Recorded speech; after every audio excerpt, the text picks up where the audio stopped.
தண்டனையும் வாங்கிக்கல. ஆனால் எடப்பாடி அவங்கள விட்டு கொடுத்துருக்காங்க. எல்லாம் சூழ்நிலை அதனால நீங்கள் தான் பதில் அளிக்க கொடுக்கலாம். கட்சிக்காரன் கொடுக்குறது அப்புறம் இந்த மாதிரி எக்ஸ்பிரஸ்லாம் நீங்கள் தான் பதில் சொல்ல முடியாது. அது கமாண்டுகள்லாம் அவங்க தெரிஞ்சுக்கினா போகிறீங்களா போகிறோம். ஏன்னா எடப்பாடி ஆட்சியில் அவ்வளோ பாலியல் துன்புறுத்த உள்ள மாணவர்கள் திமுக ஆட்சியில் அதெல்லாம் கிடையாது. சும்மா அவங்க யார் இருக்காருன்னு ஒரு ஹேஷ்டாக போட்டு ட்ரெண்ட் பண்ணுறாங்க. அதுக்காக உங்களை ரோசலாம் வேணாம் லாஸ்ட்டில் போட்டுருக்காங்க. யாரா ஸ்டார்டிங்கில் போகலாம்.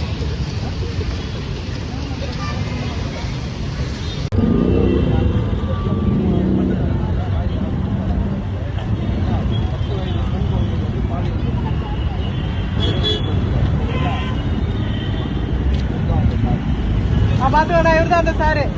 யார் அந்த சாருன்னு கேட்டாங்கல்ல, இவர் தான் அந்த சார்.